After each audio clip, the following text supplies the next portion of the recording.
Hello everyone. Thank you for coming over to check out this video.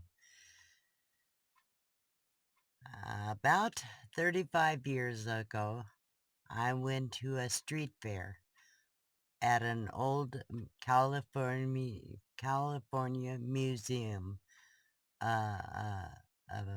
a old mission in San Jose. And they had vendors outside. And one of the vendors had on display some Venetian style masks, which are paper mache masks, and she made them in the old way that they made them for centuries in Italy. She trained with Agostino Desi, which is a master mask maker in Italy, probably the most famous mask maker ever was. There in Italy, and he has a mask shop. He has a museum, and and he's had written books. He's very famous. Anyhow, she studied with him for 2 years, and so when I went to her vendor stall, I fell in love with one of her masks, and I bought it. Back then, 35 years ago, $60 was a great deal of money. So today, that same mask would probably be worth about $300. Anyhow, so about 10 years later, I went to an Italian festival there in Stockton, California, and I saw a lady there who had Venetian-style masks. And I looked at her masks, and they looked so pretty and so familiar. And I was telling her about the mask that I bought so many years before.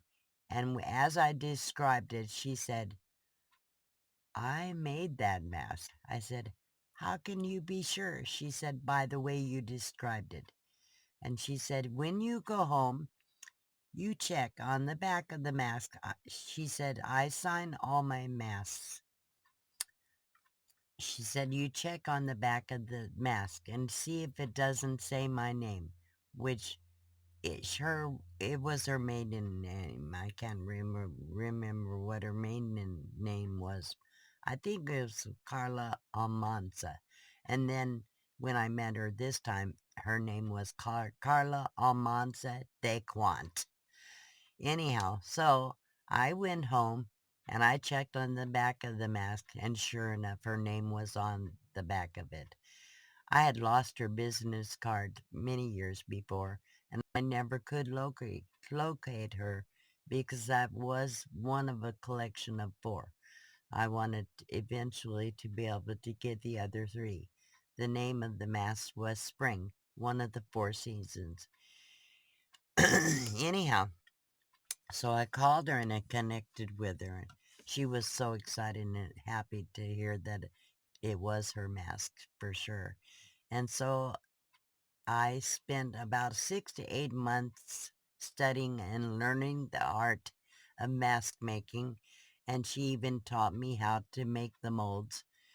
So, anyhow, for about, I don't know, 6 to 8 years, I made Venetian masks, and I used to sell them at craft fairs and on Etsy, which is an online, at the time, was all handmade items online. But anyhow, not anymore. It's not all handmade. But anyhow, because it's such a unique niche market, because I was not well known, I didn't make a lot of money on it. But I made probably over 200 masks, and I gave them away as gifts. I show you a picture of where I had a family reunion, and we drew names. Everybody had to draw a number, actually, not a name. And they got to go through all my masks. Each of my family members over 18 or I think over 16 at that time. And they were able to pick their mask based on the number that they drew. Anyhow, it was a lot of fun. First time I had seen my family in 20 plus years.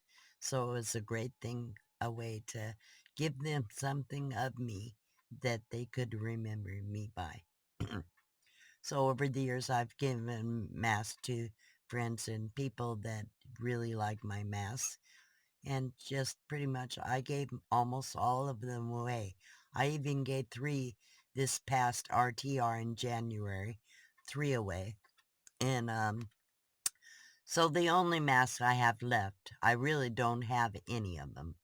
But my best friend, Brenda, in Tucson, I gave her my first original one-of-a-kind mask that I ever made.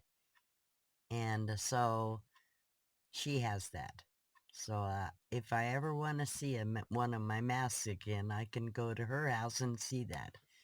Anyhow, I also show you a picture here in the next little bit of what I would call a mural, kind of all paper mache, a poker table with some masks on it, and it represents a bad beat in Texas Hold'em poker, or any poker game. The best hand you can get is a royal flush, ace high straight flush. And in a bad beat, the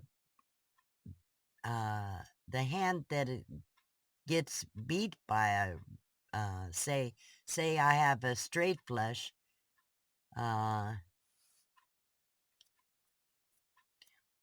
so let's say 9 8 7 6 5 of the same suit would be not as good of a hand as ace, king, queen, jack, 10. So the royal flush would beat that hand. In a poker room where they have a bad beat special, they would pay, if they had advertised that a bad beat would win more money. What happens is the lesser hand would win more money than the winning hand, than the royal flush. So anyhow, that was what I represented in that little mural kind of, I don't know what you call it, but it's a big, you'll see it. Anyhow.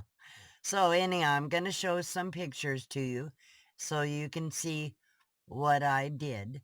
And I used to love it to do it. I can't do it anymore. I don't have any room to store in any of the supplies. And it takes a lot of room. Even the plaster molds that I make probably weigh 30 pounds a piece. So I just can't do it anymore. I don't have room for one mask. That's why I gave it to Brenda. So anyhow, but I wanted to share it and share a little bit about something I did that I brought me a lot of pleasure in the past. So this is my blast to the past, my masks of the past. Here we go.